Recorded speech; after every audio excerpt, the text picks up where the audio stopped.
Are you a thoughtful leader? Maybe you are. Maybe you think you are. Let's find out. I'm Mindy Gibbins-Klein. I'm author of The Thoughtful Leader and host of the Thoughtful Leader podcast.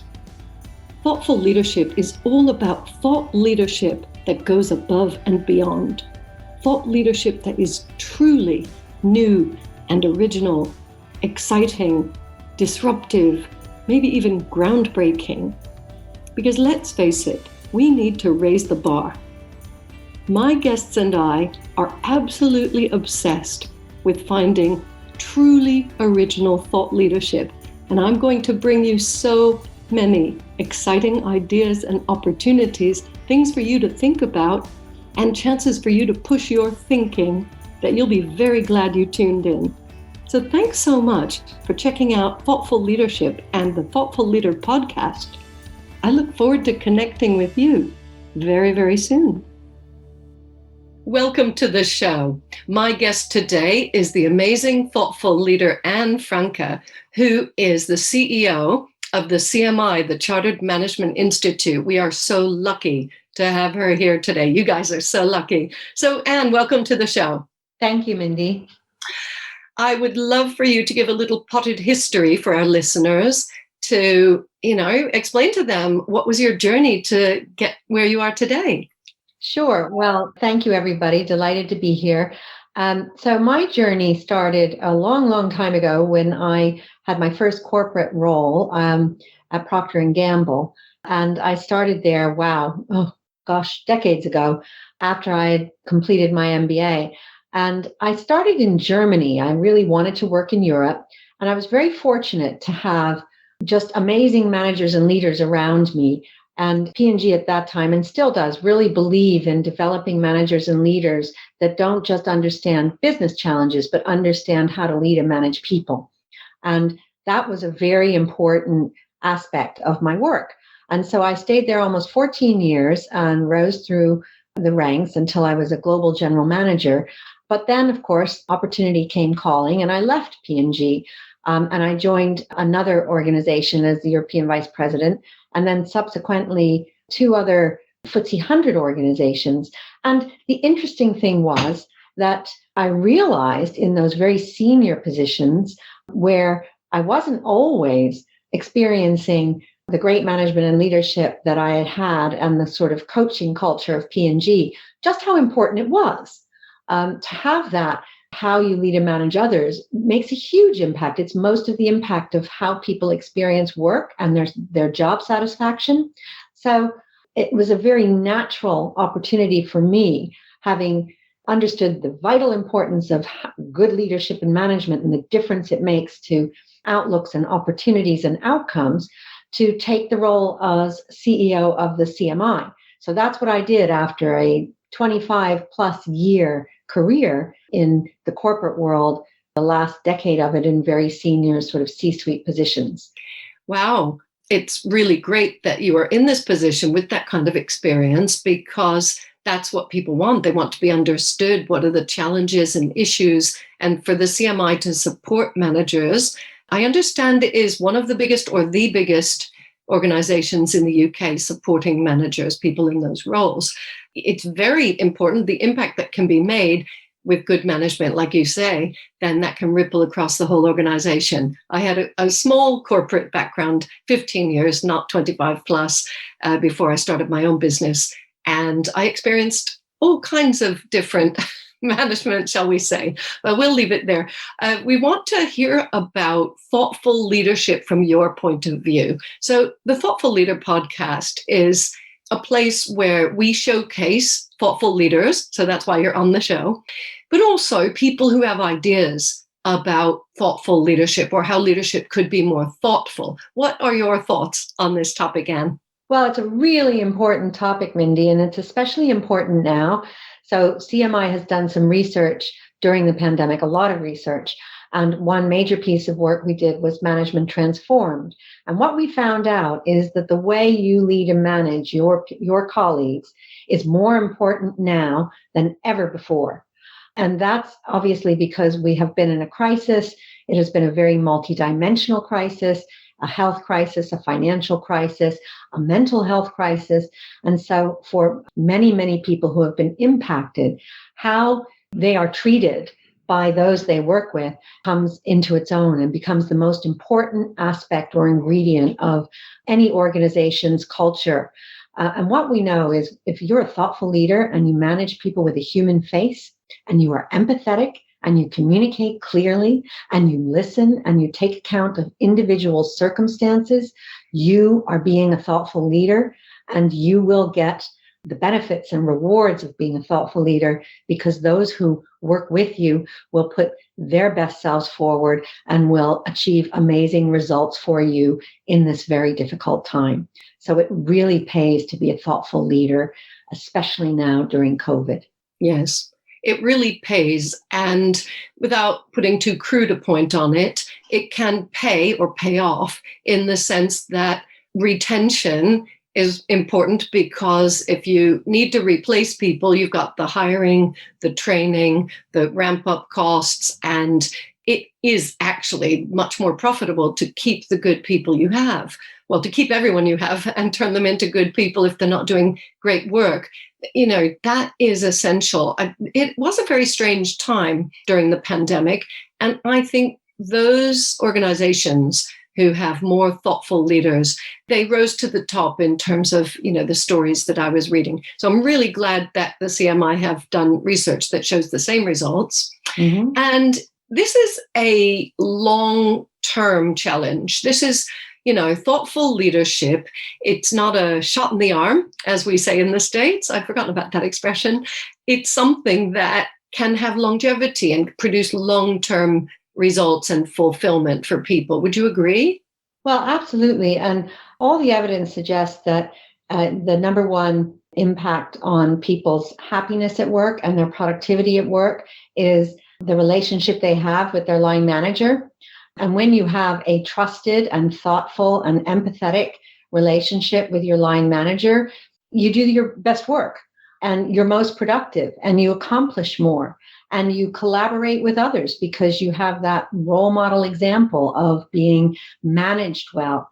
And it doesn't mean you're not challenged. Thoughtful leaders do challenge. They challenge their colleagues to stretch themselves and deliver things that perhaps they didn't think possible, but they give them the confidence and the support they need to be able to do that.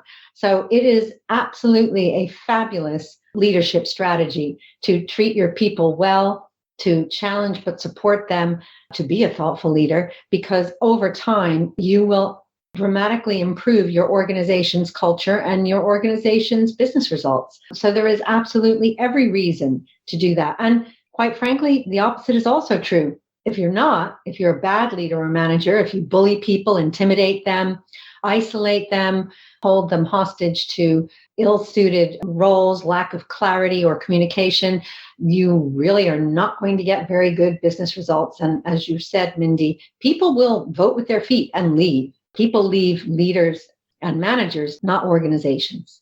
That is very true. Thank you very much for reminding us about that, Anne. And would you have at your fingertips any example of, let's call it resourceful and unresourceful leadership rather than good and bad? Because I really feel quite strongly that we're all capable. We all have the resources. So, you know, resourceful throughout the last year and a half or so, and unresourceful. Do you have any examples to share? Well, I think some of the unresourceful examples have been well documented in the press. So leaders that, you know, stand up and say, buck up and just muddle through it, stop moaning. Those sorts of leaders find their remarks quickly are not just contested by the employees of their organization, but they are also widely shared and they find themselves written about in the media, and it creates such reputational damage for the organizations that they lose their jobs. And that is a very important point. During this time, employee voice has risen. And so actually, if you don't respect your employee's voice, you could find yourself out of a job because people are less willing to put up with bad leadership. And they've been emboldened by the virtual conferences and the virtual town halls that we have, And they'll put their comments in the chat if they disagree with you. And they'll also share those comments virally on social media. So those are some examples of unresourceful leadership. Now, fortunately, there are many examples of resourceful leadership. So I've spoken, for example, with NHS CEOs who have been absolutely amazed at the wonderful, wonderful achievements of the organizations that they've led. People performing day in and day out in the most difficult of circumstances, surrounded by, really unspeakable situations and tragedies, but where they have been led and managed with empathy, with understanding, with the ability to share their experiences and to take breaks, right? So decompression rooms and recharge hours and sharing stories and taking collective strength from each other. They have been able to achieve amazing, amazing things. And, I think that we do see that. We see, for example, in the vaccination rollout, huge collaboration between local authorities, NHS, local organizations, the military, the police, and lots of volunteers. And that has been an example of an incredibly well-led and managed program. So, and that is something that impacts all of us. And we can all be grateful for how well managed that has been. So that would be my leading example. Hear, hear, that the NHS is a phenomenal organization. And I'm so glad that you've mentioned it. For people listening from other countries, that is our National Health Service here in the UK. And not every country has this kind of organization and this setup, but I'm really grateful that we do. What you were talking about, though, with all the different teams from different sectors of society coming together, in a way, it reminds me of the fact that we've had a common enemy. So I don't normally use military language, but I'm thinking this common enemy or challenge has brought people together. What about if or when, hopefully when things resume, a more normal look and feel? Do you think it'll be challenging for people to remember to behave in this way? The best thing you can do, and this is advice for everybody, and again, it builds on CMI's research and what we know about thoughtful leadership. The best thing you can do is keep the good things that have happened with management and leadership in COVID. And I speak with a lot of managers and leaders across all sectors. And universally, what's come out is this crisis has made our leadership more thoughtful, more empathetic. We've taken the time to get to know the individual circumstances of those who work with us. We've looked into their homes. We've seen their children and their pets. We've had to make allowances for simple errors with technology or children interrupting.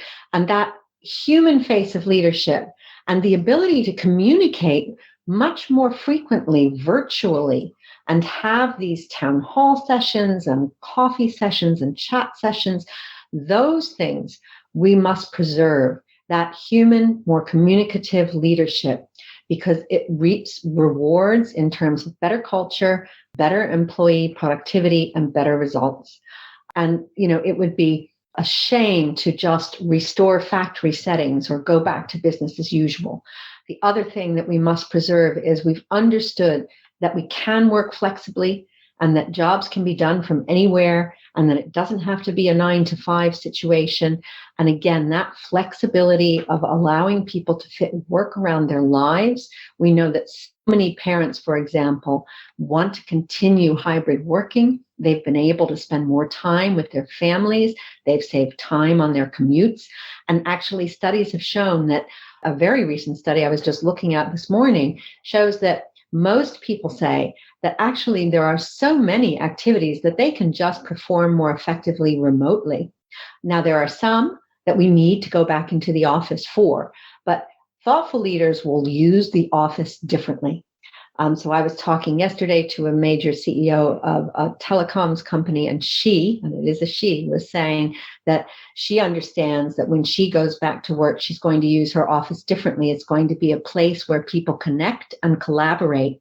It's not going to just be a place like it was pre-pandemic, where you go in as early as possible in the morning, hang your jacket over the chair, plug in your computer, and get on with your work for the next 10 hours. Those days I hope are well and truly behind us.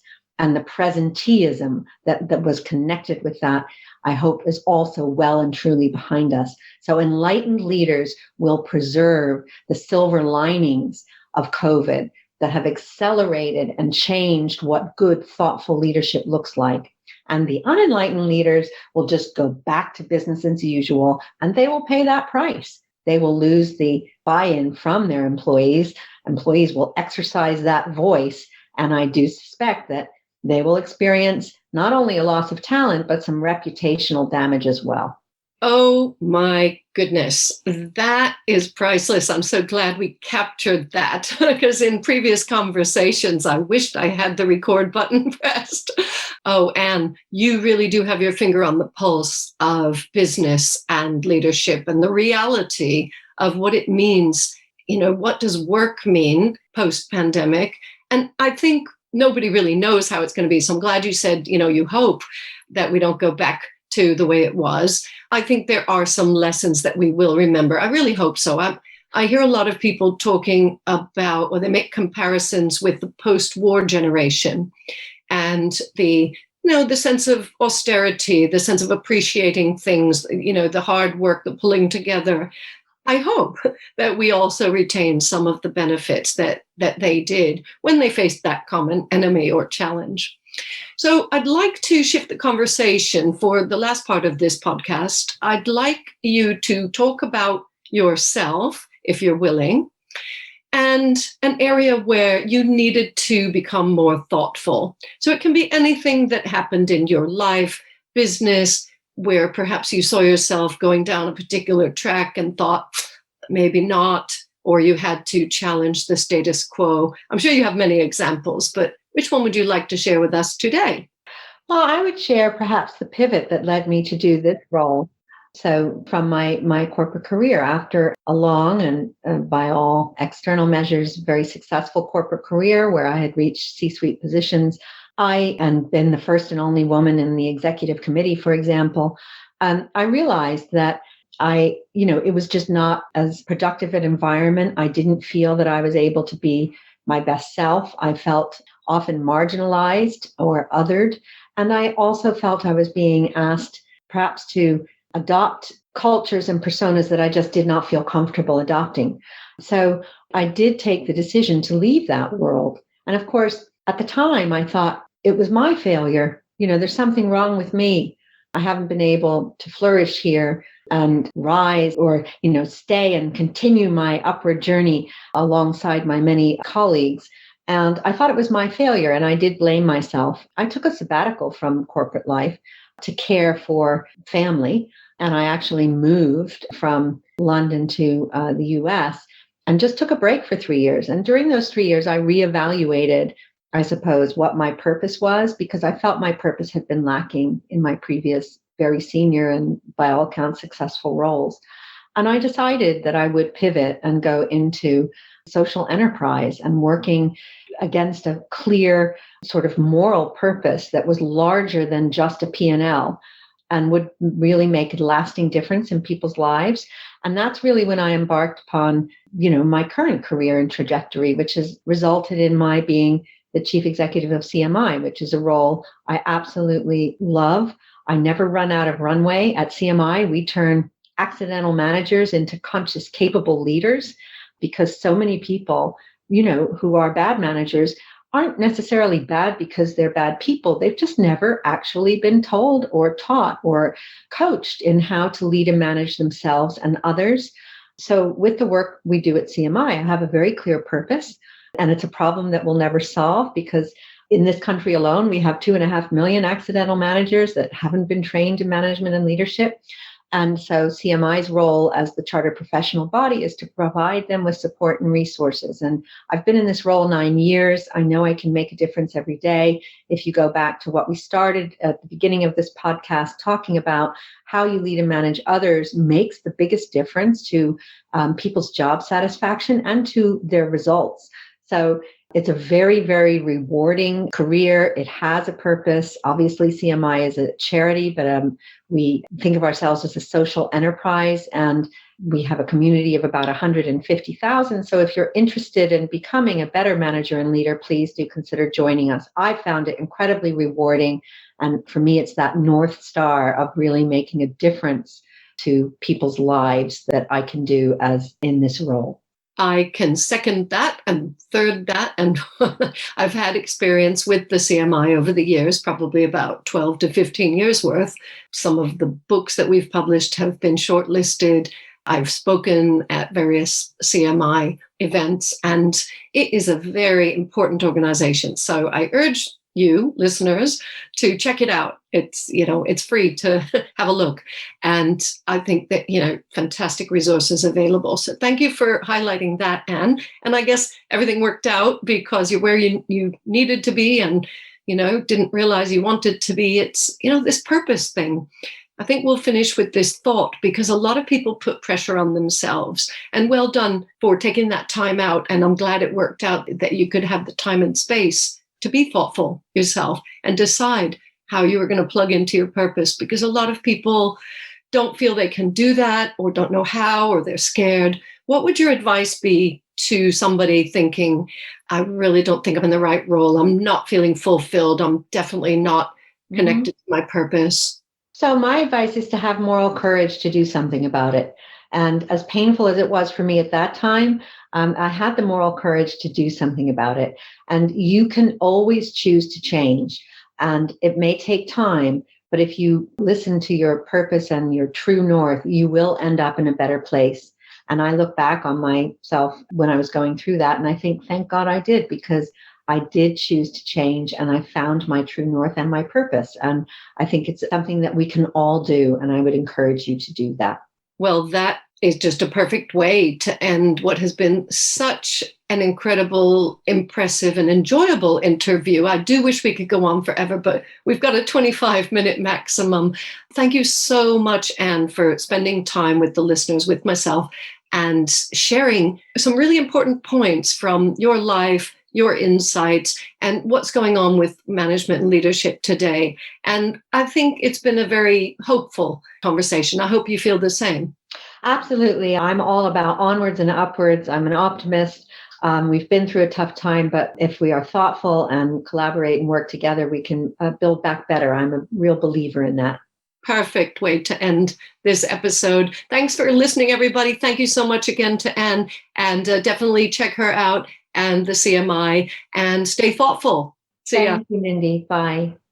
I hope you've enjoyed this episode of The Thoughtful Leader, and I hope it's inspired you to be more thoughtful as a leader in your business.